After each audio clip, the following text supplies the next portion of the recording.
Diversity and inclusion and engagement also constitute one of the major strategic goals of Scheller College of Business. And diversity and inclusion are not only the right things to do from a social perspective, they're also smart things to do from a business and economic perspectives. Two primary reasons, and you're mostly aware of them. Number one, markets are now global and highly diverse, and it really makes sense for corporate employees and leadership to reflect and embrace the external diversity and in order to effectively be able to serve the clients and customers. Second primary reason is that there are certain shifts in terms of globalization, labor markets, and of course, rapid changes in technology are creating an innovation imperative for all organizations, for-profit or not-for-profit. And there is ample research that shows that diversity and inclusion really enhance the ability of organizations to innovate. Diversity in a broad sense of ethnic diversity, disciplinary diversity, geographic and cultural diversity. So successful businesses and organizations must attract and retain the best talent from all backgrounds in order to thrive. And leading organizations are increasingly doing more to increase that their leaders and their workforce embody and embrace the power of diversity. Tonight we have assembled a super panel of 3 leaders that are going to share with us how they are driving diversity in their respective organizations. And you have seen their truly impressive bios in the program online or in the paper version out there. And you know, after many accomplishments, but I know that you're here to primarily listen to them rather than to listen to me talking about them. So I will be very brief in my introductions. You put a name and a face together, and I'm going to introduce the individuals in alphabetical order based on their last names. So I first have Emma Hind. Emma, please join me on the stage. Thank you. Emma is the Director of Global Revenue Strategy Enablement at InterContinental Hotels Group, IHG. Please have a seat. Emma is in her 20th year with IHG. I think you started at age 2 or something, right? 5, yes. And she has spent her whole career in the travel and hospitality industries. She's a British Canadian that moved to Atlanta with IHG about 12 years, in 2011, right? That's right. After a long sidekick in diversity and inclusion activities within and outside of workplace, she became the founding leader in the IHG Employee Resource Group pilot program, and now supports the ideation and development of new employee resource groups and focuses on driving the commercial value of these groups for the company. So thank you for being here, Emma. Thank you very much. Next is Nicole Jones. Nicole is one of our neighbors in a sense that her office is just about across the street from Scheller College. She is the Global Innovation Leader of Delta Airlines. And in this role, she oversees the hangar, which is Delta's Global Innovation Center. And her team explores innovation and ideas that harness research, design, and technology to improve Delta's customer experience and operational performance. Thank you for being here, Nicole. I must add that Nicole holds a Bachelor of Science degree from Spelman College in Atlanta.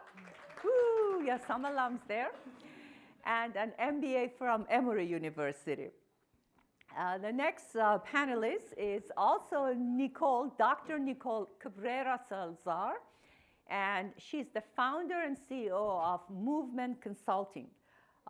Nicole is a Latina astronomer who is passionate about social justice in science and technology. After creating multiple initiatives in graduate school for marginalized students, she decided to shift her career away from research into focusing on integrating the STEM community through her company that is called Movement Consulting. Movement Consulting is a social innovation company disrupting science and technology by empowering marginalized people to be their whole authentic selves. Nicole has a Bachelor of Science degree from Georgia Tech in physics. Welcome back home. And a PhD from Georgia State University. So let us give a Scheller welcome to all of our panelists.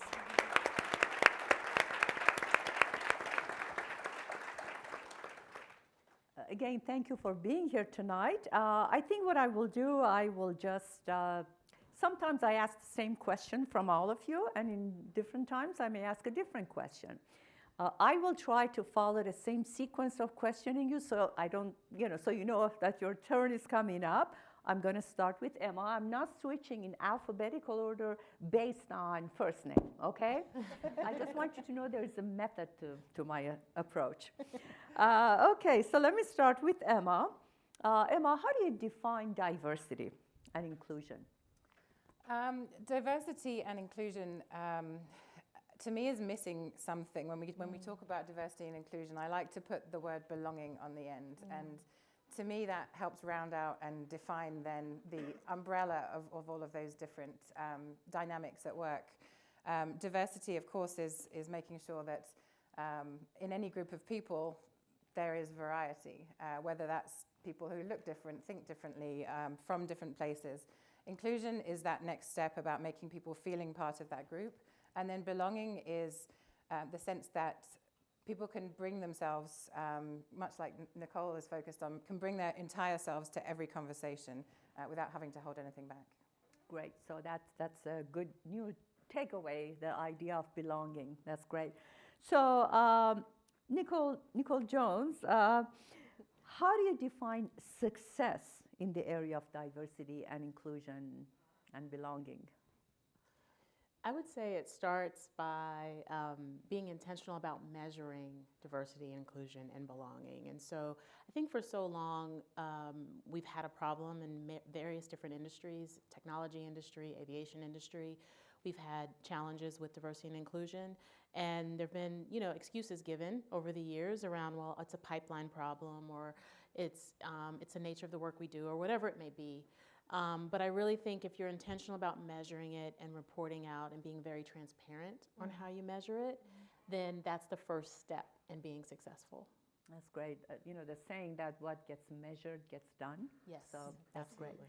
So Nicole, in my opening remarks, I talked about how inclusion and diversity and inclusion really supports and encourages innovation.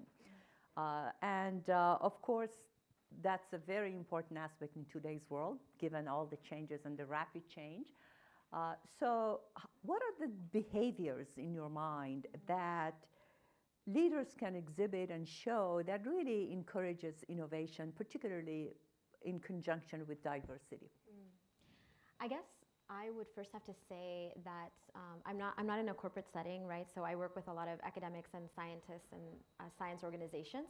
So what I always say is I don't really focus on diversity or inclusion, because to me diversity is like a numbers game, right? It's what's the quota, what percentage, and inclusion is it's like saying the science belongs to us, and now we're opening our doors and we're very graciously including other people in this endeavor. And so for me, I really like the aspect of belonging. That's the number one reason that people leave STEM, marginalized people leave STEM, is because of a lack of belonging. And so I think that the behavior, so what I focus on is bringing kind of humanity back into science and technology, because I work with scientists every day. I'm a scientist myself, and people who do science really believe themselves to be unbiased, right? Because we're out here and we're observing and we're measuring, right? And we're objective. But the fact of the matter is that we are people growing up in a society that's teaching us certain things about certain people, and we can't escape that. So for me, it's about how do you treat someone like a whole person and bringing that humanity back in. And so paying attention to that and being intentional about that is really important. That's great. So Emma, I'm going to ask you the same question that I asked Nicole about measuring success in the area of diversity and inclusion. How would you measure that? Speaking from the corporate perspective, primarily, as Nicole said, you can count and identify whether you have an appropriate number of people in whichever box you choose to put them. But in terms of the success metrics around driving diversity and inclusion and belonging and making that a key part of a corporate strategy, I think there are a number of different ways that you can assess how successful you're being, primarily with employees themselves. In any job, you'll probably these days be asked, do you feel engaged and do you have the tools to do your job? And more companies now are stopping and asking, do you feel included? Do you feel listened to? And some of those questions that can certainly lean toward assessing pretty effectively diversity and inclusion strategies within companies. But I think also from an employee perspective, we can stand back and identify the areas where organically groups of colleagues are working together outside of the meeting that they've been called to solve problems. And looking around the corridors or the break room of any company, the more times you see those groups of people who do come together naturally, who are looking around the room at each other and saying, we need more opinions, we need different people to come and provide input. It's a really straightforward way of just visually assessing, do I have the right degree of difference in this conversation? Do I have all those viewpoints represented? So in addition to the formalized metrics that you can certainly assess, there are a lot of other ways just to pick up on whether you're doing the right things or not. Yeah. So if I may just add. Sure, please. I and totally again, agree. this is really a conversation. Don't wait that Okay. I need to ask you a question or your turn needs to come in. Jump in anytime. Yeah, when I mentioned measurement, I was definitely thinking beyond the counting aspect. Right. Counting is Absolutely, part yeah. of it, but do your employees feel safe enough to have those those challenging conversations at work? And are you listening to ideas that may be non-traditional in your environment? So measuring in lots of different ways, for Right, sure. absolutely. Yeah. And the pipeline is an interesting one, the talent pipeline, because that's where traditionally we used to, count. Are we welcoming to the right minorities? And every company has that statement that says, we accept applications from everyone. But at the same time, it's always interesting to see where we're tapping in to get new talent into various different fields, because it's more and more not always the traditional routes that people are taking, I think.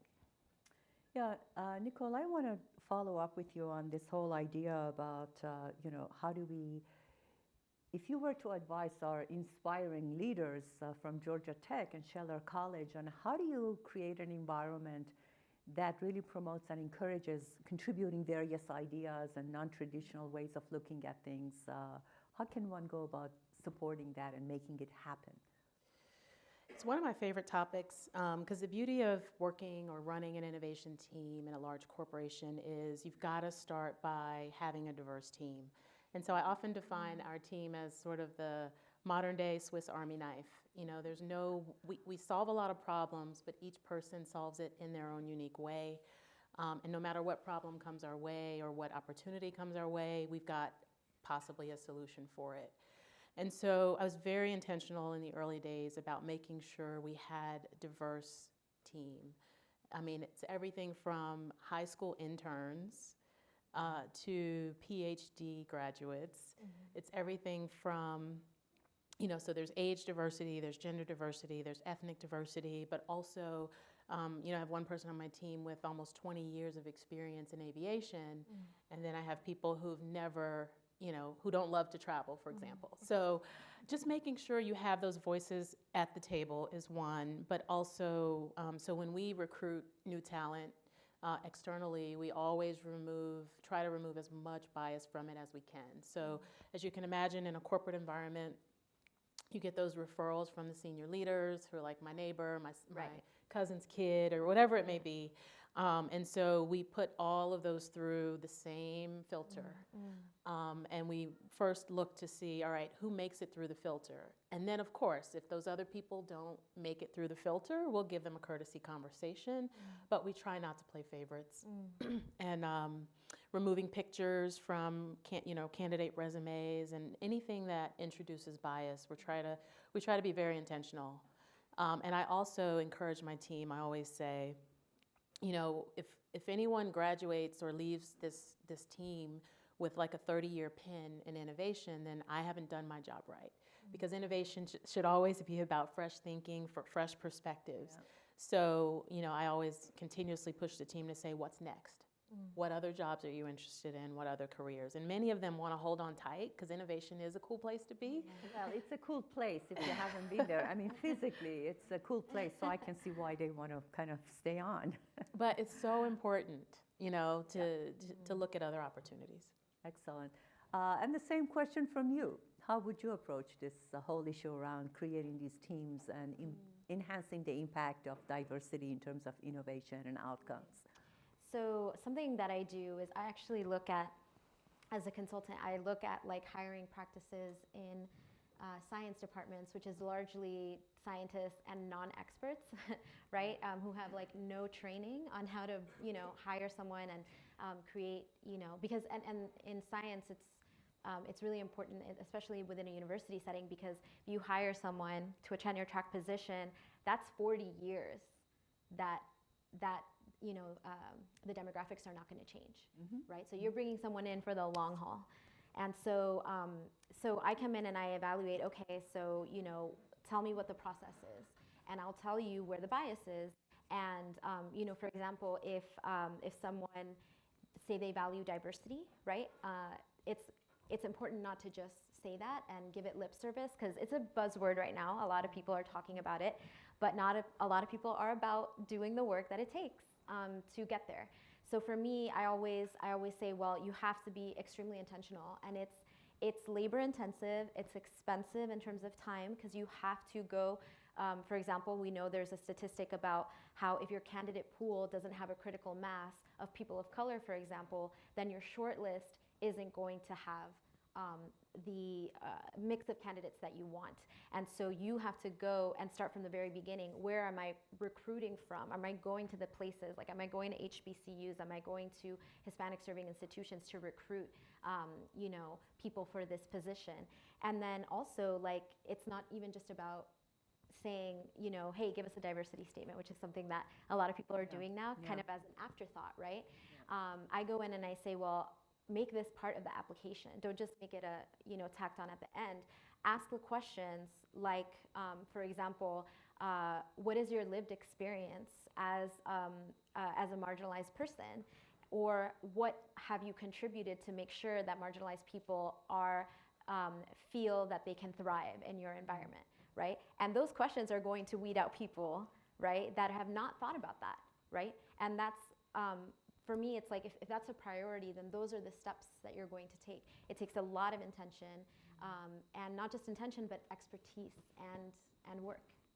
Right. So, Emma, do you have anything to add to this? Because I think that's a real useful conversation to be had in terms of ways of approaching creating a diverse environment. Anything to add to this? I think so, yes.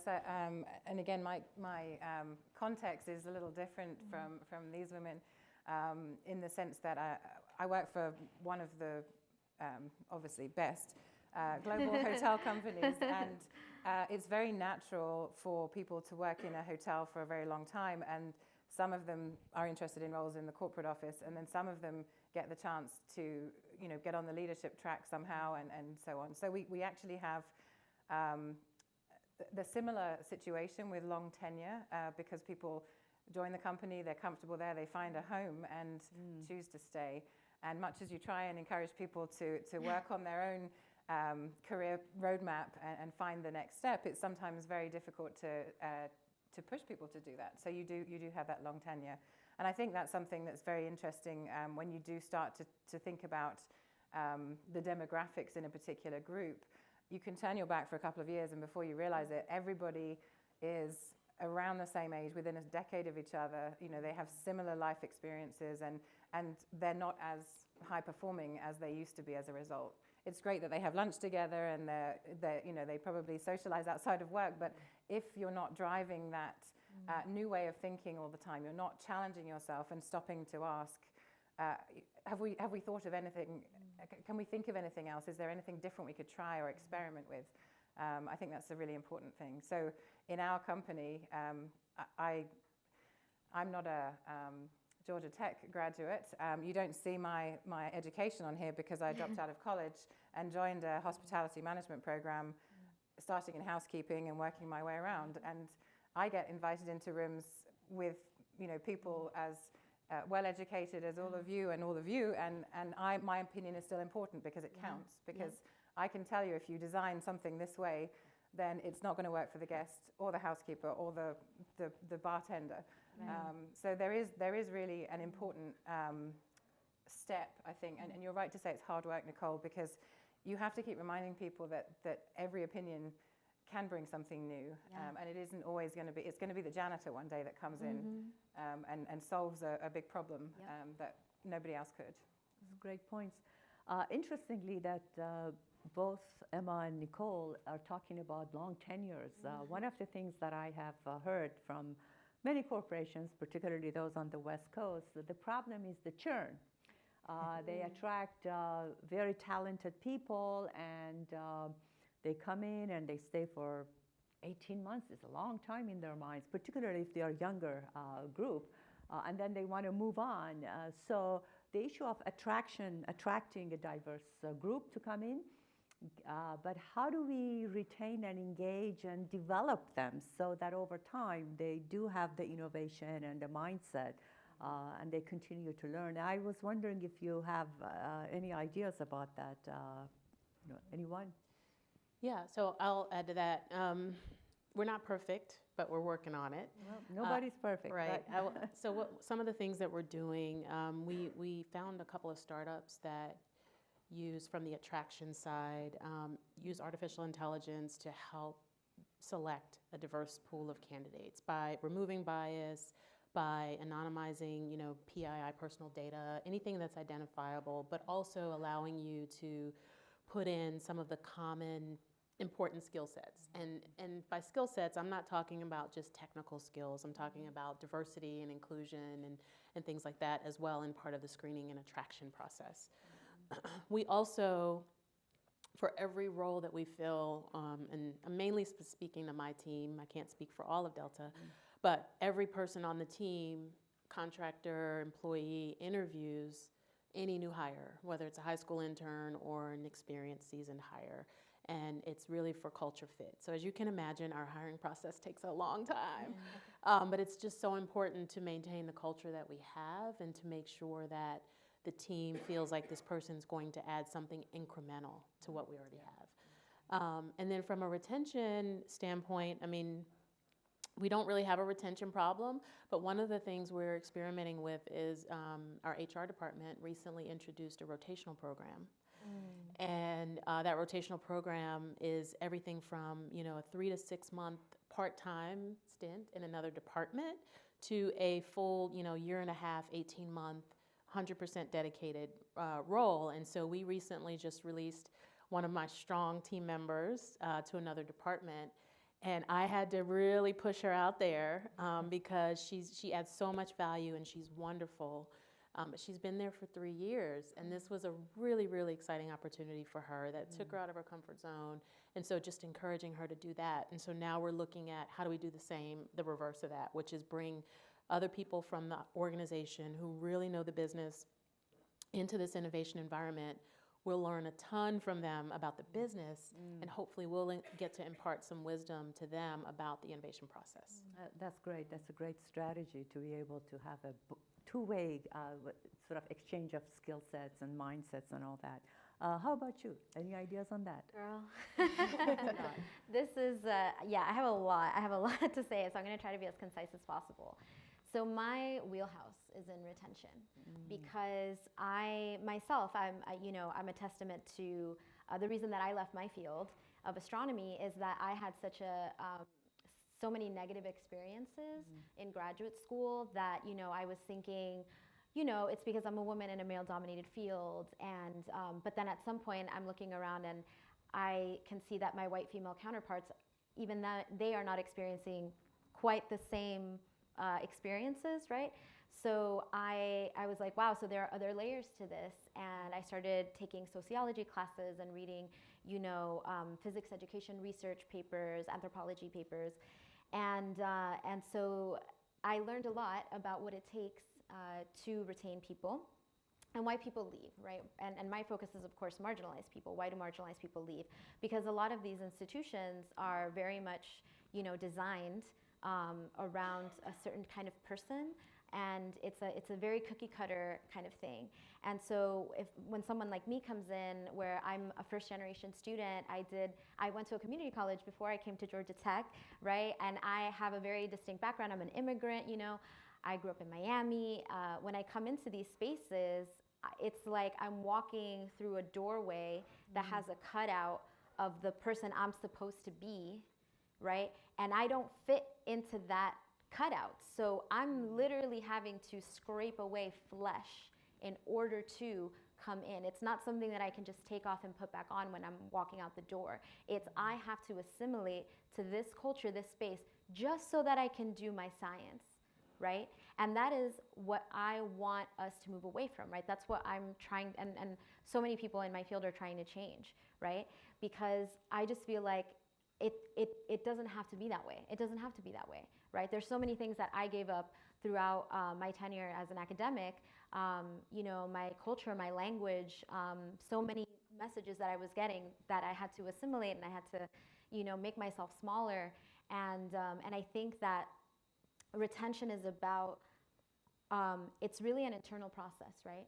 A lot of people in academia will tell me, you know, I'll go give a talk or a workshop in some university somewhere, and they'll say, you know, what about the, you know, the old white men? This is like the boogeyman in STEM, right? The old white men who are not here to listen to your talk, who should be here, what do we do about them, right? I get this question every single time. And what I always say is like, it's not really about them. You know, I'm not here, my energy is not for people who don't want to change. But for the people in the room, there's this tendency to externalize or intellectualize the problem when really the problem is in here, right? Because even I, the person who's supposed to be the expert, right, that I'm reading papers every single day, that I am, you know, reflecting on these things, I make those same mistakes, right? Because we are steeped in it, in our culture, right? So we can't help it. So for me, it's about like every single person in the company, in the field, in the, you know, in that workplace, in the lab, has to take that time to look internally.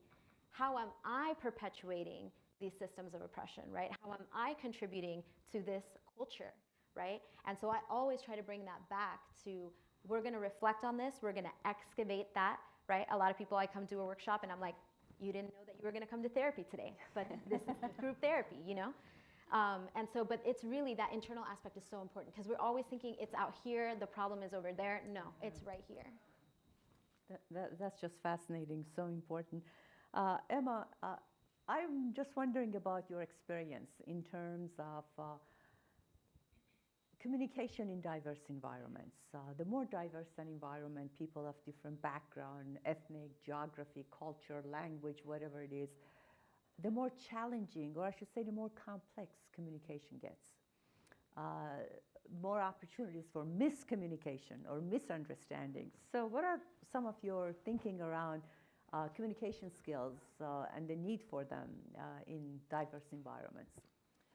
I think I would say it's probably less about communicating and more about listening for a lot of people who might otherwise find themselves struggling.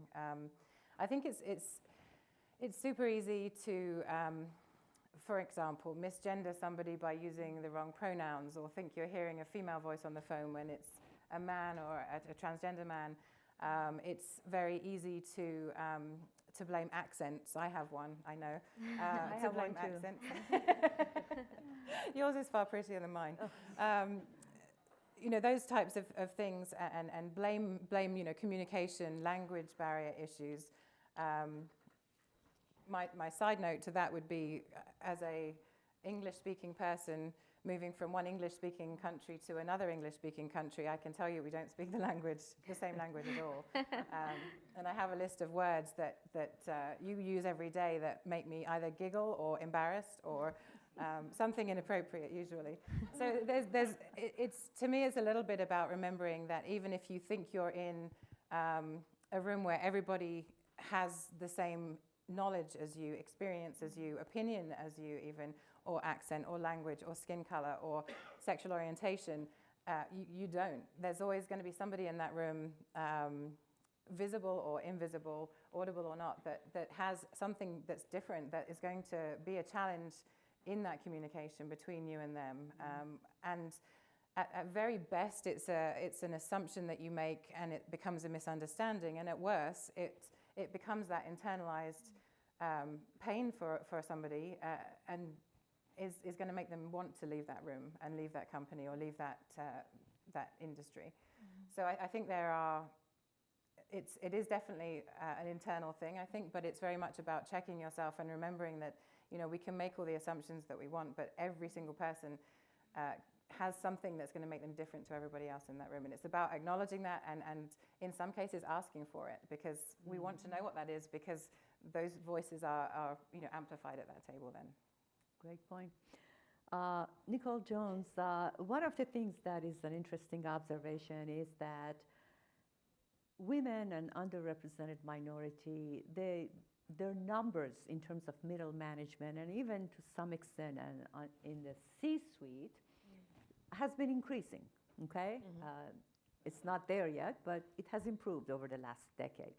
But if you look at the corporate boards, they remain still very much a particular group, and that creates problems, because then corporate boards making important strategic decisions for a company are not aligned with the workforce or with the markets. Your ideas and thoughts on that? Is this something, how can we address that issue? Yeah, so on a personal note, you know, it's a topic that really hits close to home, because I've been very intentional about saying, you know, I'm interested in serving on a corporate board. I think I bring a wealth of knowledge and expertise to that to that environment. And, you know, I hear a lot of things out there around, you know, kind of that archetype or that prototype of what a corporate board member looks like, especially in the Fortune 100 or Fortune 500. And so, you know, in my conversations, what I've found is that you know, the companies that I'd be interested in serving are the ones that say, you know, you don't have to have a C-suite in your title. Or if we typically look for someone with, you know, 10 years of experience in this vertical, maybe let's lower that bar a bit. Let's look at 5 years of experience and maybe something else that they bring to the table. So from a board perspective, I would just say we need board members, board of directors, and companies to be just more thoughtful and more intentional about being inclusive in how they define those characteristics of a board, and also I think more education and awareness across all different audience around what it means to be a corporate board member, and how to even get those opportunities. What I've found also is that many people who serve on boards actually serve on multiple boards. Yes. And so if you're getting the same referral source over and over again, it doesn't leave the opportunity for new people in that space. One of the things that I have heard is the idea of they require previous board experience, right? So there's got to be a first time, right? So I've heard it all. I mean, previous board experience, you must be, you know, have a C-suite title, lots of different things. And so, so it's really hard to break into that. And so, you know, I hope to see that change here in the near future. Nicole, although your experience and your industry is a little different, do you have any thoughts and ideas around that, this issue around board composition, because of the importance and their impact on corporation and their strategies? Yes, I'll say it from my perspective, yes. Of course.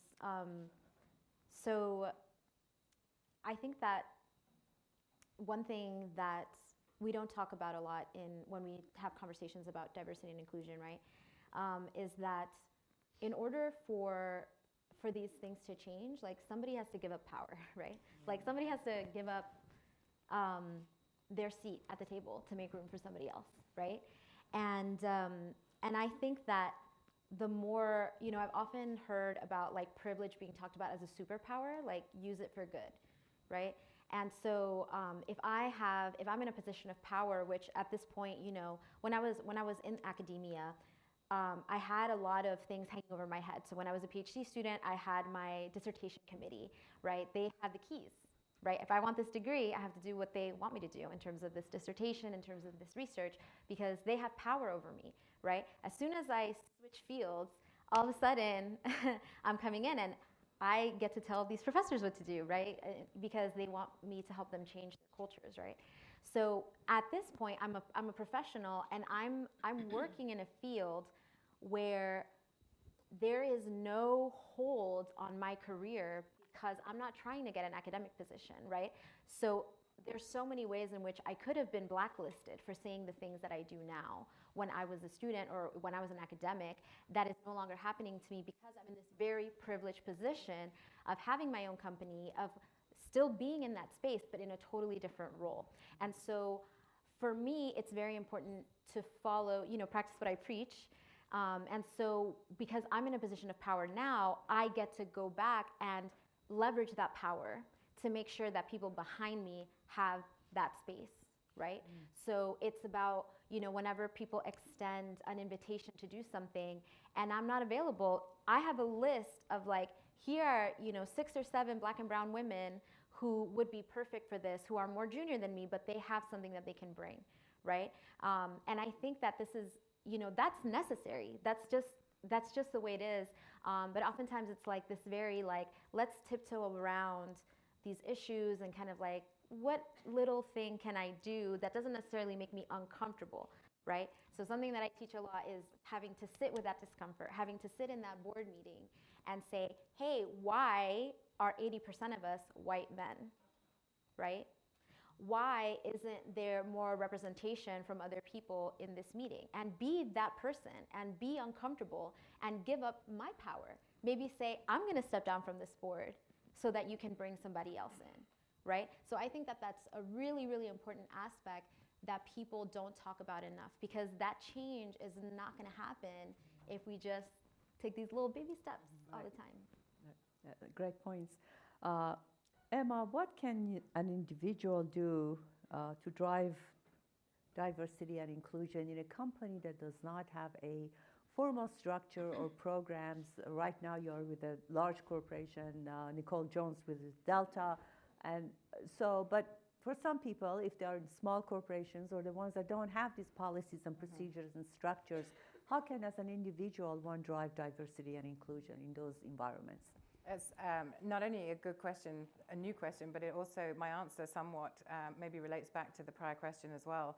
I think to sort of complete that thought on women in leadership roles or minorities in leadership roles, for a long time in corporate America or global companies, I think there has been a sense of maybe it's a generational thing, but for the people who made it, they don't always send the elevator back down for the next person who you know, in their image.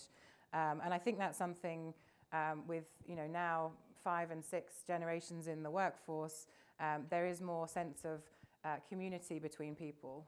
We're allowed to talk about diversity and inclusion, which means we're allowed to talk about the things that make us the same as well as different.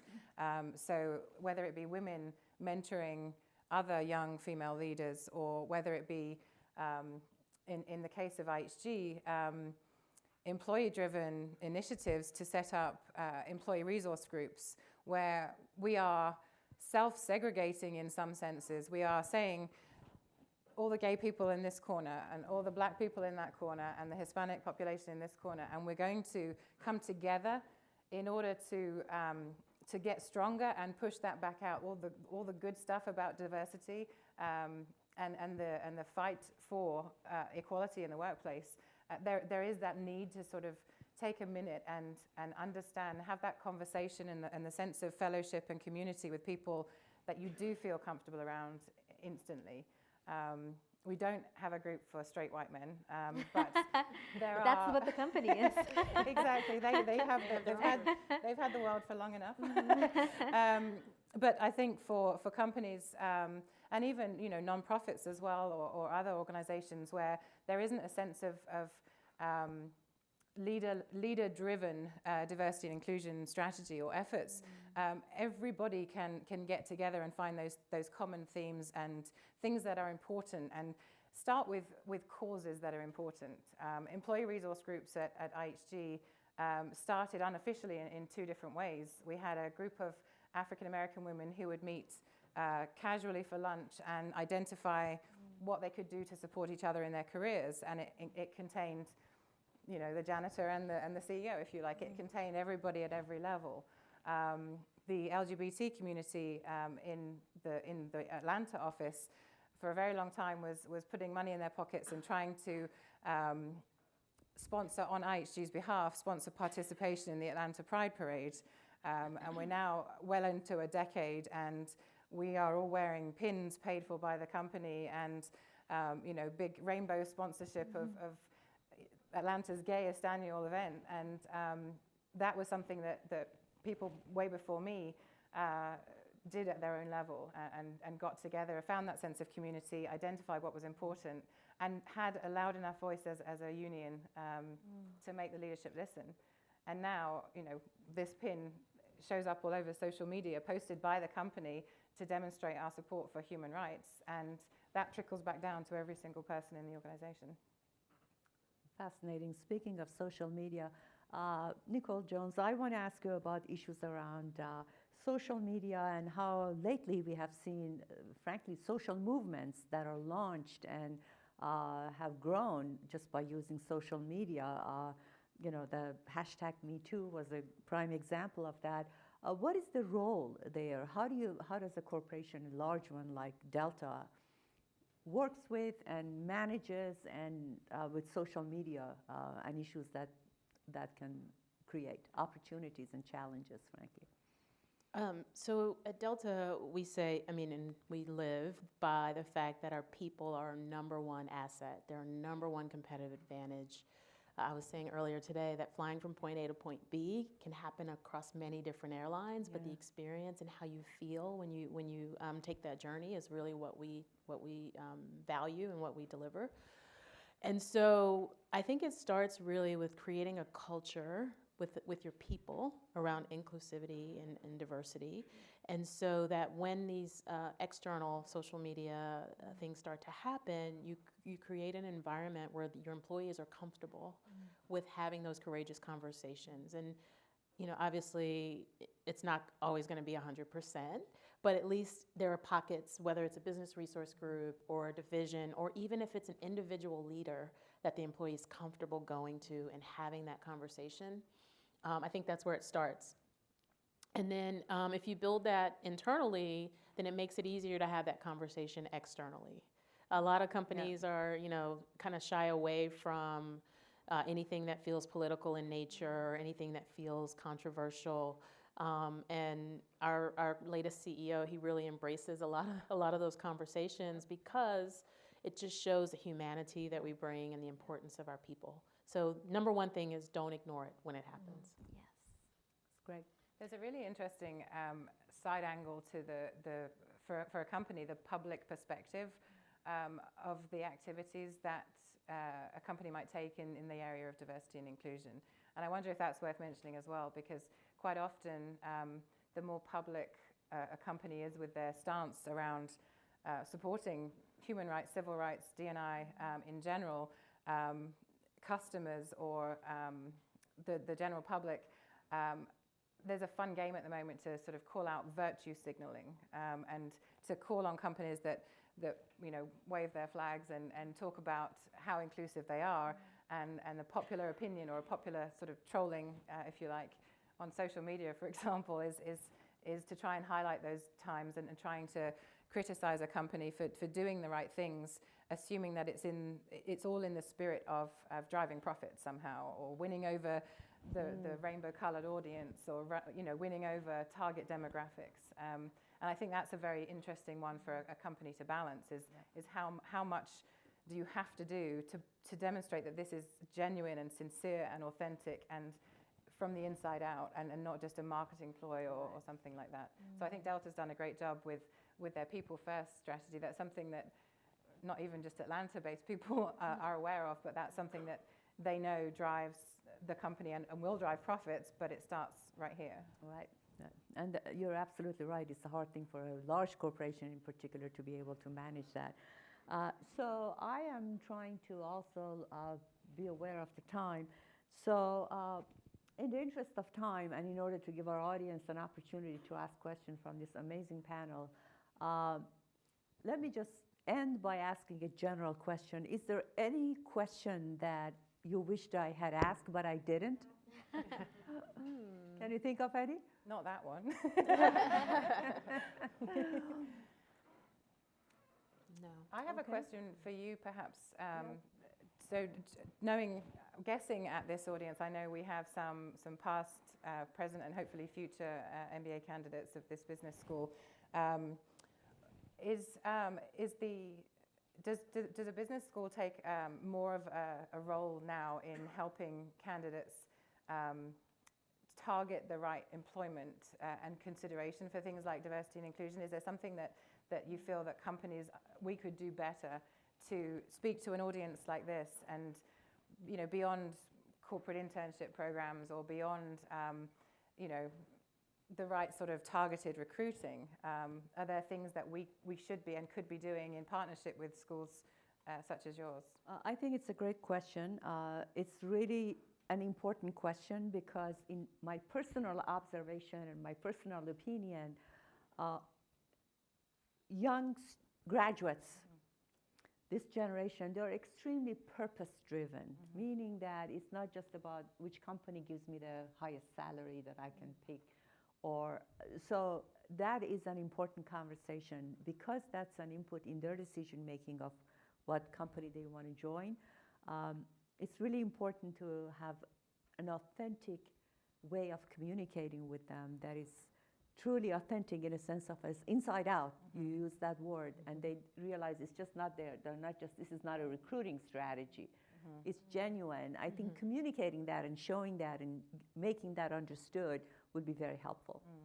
Can I comment on that? So that's really interesting, because I think that people, like talk about millennials and Gen Z, right? Like and you talked about value signaling too, right? Like people can tell when something's authentic versus not, right? And this is something that I've thought about a lot, because my company, we have a social media platform. It's interesting because that platform is dedicated to students. And the thing is that students have more sway in their departments to say, hey, we need Doctora Nicole to come here. They will have more sway than I do. But the thing is, the reason we created that channel was actually just to have a free resource for students, because students cannot afford my services, period, right? So it was like, okay, how can we get them resources? And it's heavily researched. I have a little social media team, and it's all about centering them. And it reminds me of this principle of Zapatismo. So the Zapatistas are this indigenous resistance group in Mexico. They operate independently of the Mexican government, and they have all these little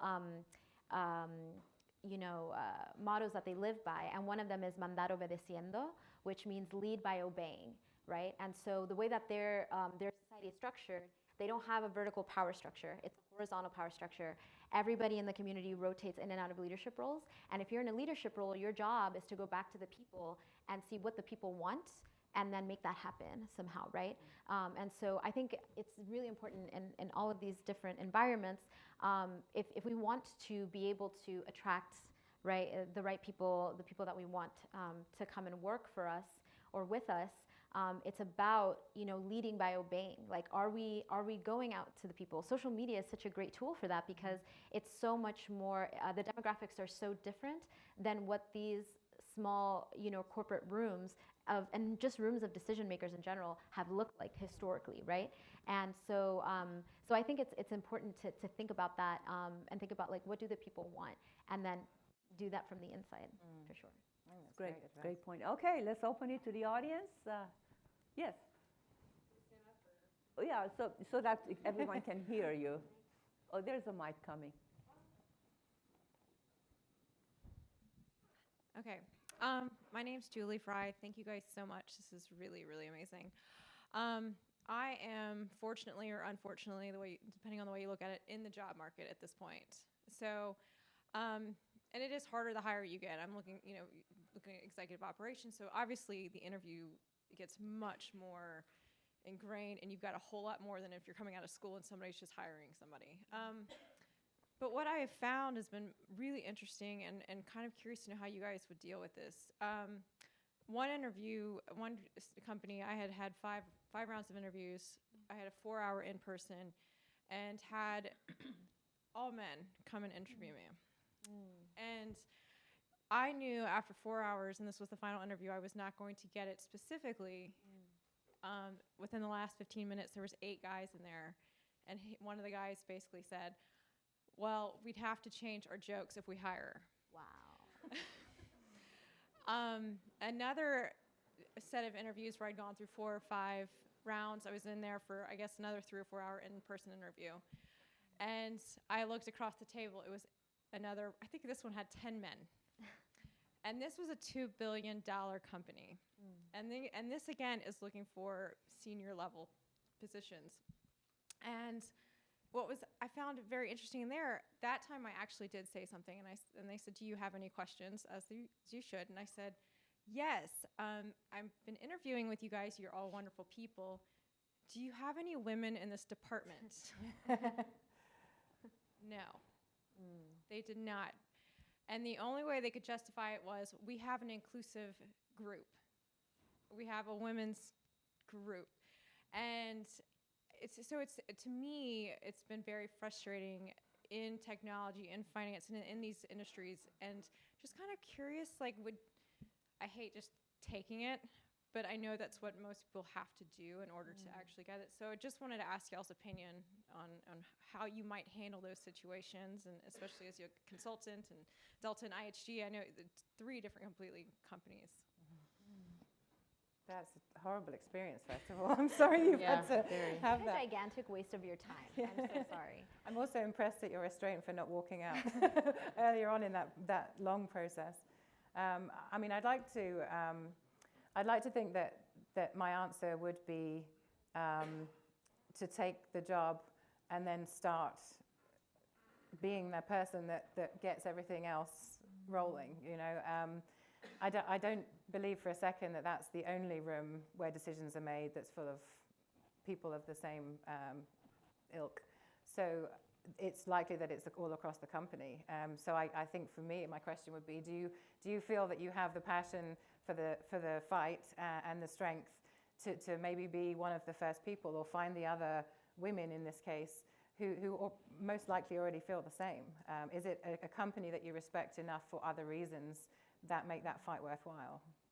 And ultimately, I will say, we study a lot of other companies, don't we? When we look at innovation, when we look at diversity and inclusion, and all of those different things, and the companies that succeed are not the ones that have all the decision makers looking the same. So that's another factor, I think, in your search. My addition to that is I use the saying, go where you're celebrated, not tolerated. Yes. And so I think, it's easier to say from this side of the table, but look at the companies that align with your values, the companies that celebrate women, the companies that celebrate diversity and inclusion. And then from there, if you still encounter that challenge, use your alumni network. I use that often, and find someone who worked there or has worked there through LinkedIn. Reach out to them, someone who maybe knows you or has that same credibility, and have a conversation, an open conversation about it. And if it just happens to be that one division or that one group, then you can make a decision about going in and being intentional about, being a driver of change. Well, I'm at a point in my life where I just don't have the energy to deal with that kind of BS. Like I don't, you know what I mean? I'm in a position of privilege, of course. When I started my company, my partner is a software engineer, and he could pay our bills while I'm over here developing my business. And but there are a lot of people, obviously, who don't have that privilege and that have to, take a job. I think that there's so much to say here, but basically, I have to echo what Nicole said, because you will burn out in a place like that. 100%. If you're noticing it now, right? Run. Yeah, literally, like get out. And so, of course, this, if you're getting to those places, right, where you are doing these 400-hour interviews and you're a top finalist and a top candidate, it means that you are very valuable to these companies. And I would say if there's a way for you to say decline and say, this is why I'm declining and you need to work on this, then that's something where you're being, very gracious and doing them a favor, right? But in terms of, there are companies that exist that are not like that, right? And so, I don't know like what your next steps might be, but I can just tell you that I wouldn't last in a place like that without, getting arrested for assault or something like that, No, I appreciate it. Again, it was just one of these 2 or 3 different companies that this has happened, and I was like, this is really strange, knowing this day and age that it can be consistent and constant. So I just wanted to bring it up and ask y'all's opinion. Yeah. Thank you for having the Great courage question. to bring it up. Let's see. Yes, good question. In the second row, you had your hand up. Hi, my name is Hope Anusia. Many times when you hear about diversity and inclusion in a company or small, large corporation, it's more of an initiative. How have you seen diversity embedded in the overall organizational corporate strategy? Do you want to go first? I had to think about that a little bit, so yes, please. Have you seen it? I have, but... I think as the generations have changed, as I mentioned earlier, it's perhaps become a topic that feels so much more important because, as Dr. Alavi said, that the newer generations coming in, they, not me, but you have a different approach to valuing the contribution that you make, and it's not always in terms of salary, and it's not always in terms of title or what have you. So I think companies typically are learning that, number one, you can't do that virtue signaling. You can't just say it and expect that will get people to come running.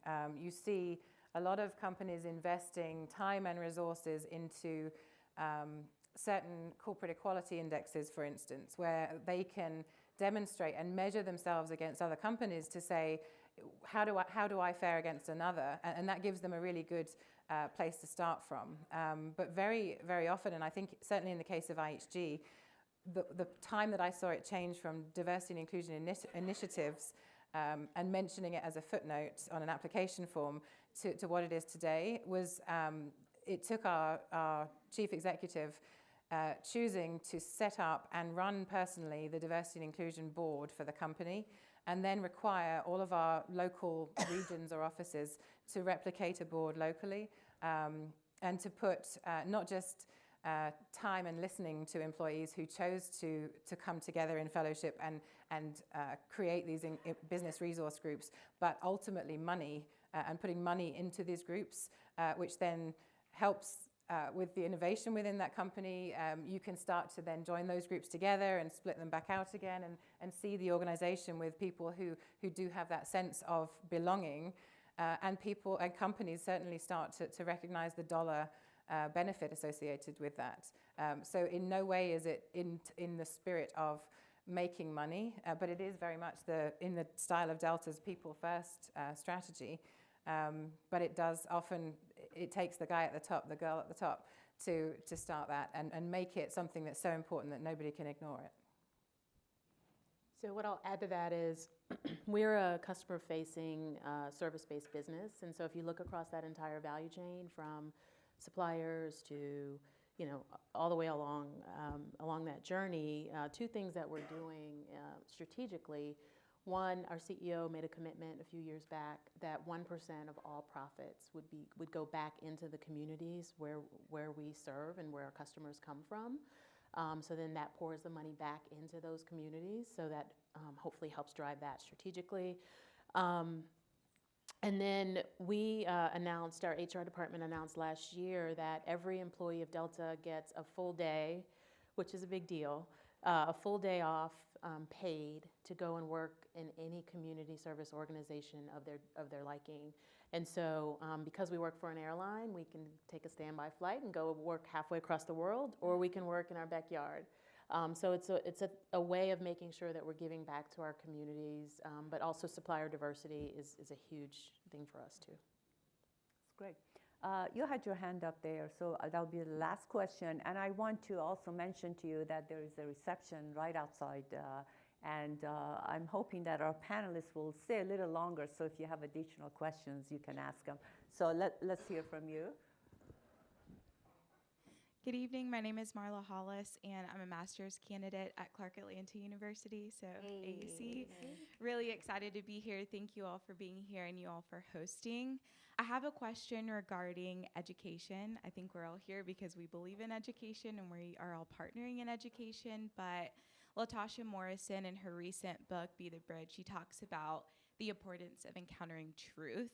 And when we look at the truth of how we got here, we know that the hearts and the minds and the intentions of those who created the Constitution had a lot of biases and a lot of evil, and that was codified in our systems and our institutions, politically, socially, economically. You can't escape it.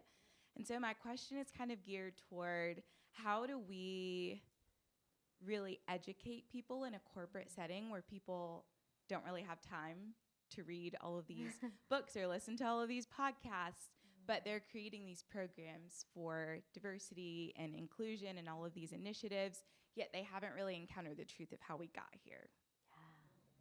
Yeah. Damn. I'll let you take that one, Nicole. It's all yours. Yeah, so I can't speak for corporate settings. I can speak for academic settings, which are very similar, right? We have one of the places that I've worked in is Harvard, and Harvard was built by slaves, you know? So it's about, we need to take that into the room. That's what I bring into the room. You know, I don't have all the knowledge that I could have personally, right? But in a lot of the workshops that I do and the trainings that I do, I'm breaking it down, and I think I was explaining this earlier as, you know, I teach people basic human decency, right? I'm teaching people how to empathize, how to collaborate, how to, you know, we talked about communicating. I teach people active listening, mirroring, little things that are just, that bring this back to like the humanity of other people. But there has to be a context, right? So I recently gave a workshop in Orlando for this national conference, and the first slide on my presentation was a game called Capitalism or Physics, right? Where I posted a concept and I described it, and then I said, how many of you think this is capitalism and how many of you think this is physics, right? And so at the end of the game, there was like maybe 15 terms. I was like, you know, joke's on us because it's both, right? And so we can't understand and we can't change the cultures of where we're at until we understand that everyone who is contributing to that culture is coming from this larger societal aspect where we have to address things like capitalism and, you know, racism, sexism, homophobia, you know, we call like the kyriarchy, right? Like we have to be aware of that, because if we're not aware of that, everything is going to be surface level, right? Everything is going to be, you know, just doing the bare minimum just to get by, right? And it's not going to be a structural change. It's not going to be a systemic change, right? I like to think about, you know, you mentioned systems, right? it's very important to me that we think about the things in a systemic way and not just like, have like a bias training where we talk about, oh, this only happens in one-on-one interactions. Like racism is only between individuals. Nah, like it's in these systems, right? It's how we hire people. It's who gets a call back for interviews, right? It's who gets promoted, who gets to be in the room, right? And so these are all things that I try to be very intentional about and bring that in. And what's interesting is you would think like I would be persona non grata at every place that I work with, right? But actually, the things that I'm talking about resonate with people, right? Because it's bringing that truth, and it will ring true to them, right? Especially with marginalized people, but not just marginalized people, right? A lot of people of privilege will say, I recognize that, right? Especially with newer generations and with social media and us having so much more access to that information, right? And so it's interesting because this is something that resonates with people and that they want to hear more about, right? I feel like people are, starving for that kind of information. And so there's a level of, why don't we expose people to that information and then take them to the level of, this is how you do the work, right? This is how you unlearn these things. This is how you learn new things, right? And this is how you incorporate them into your everyday life. Great. So let's thank our great panelists.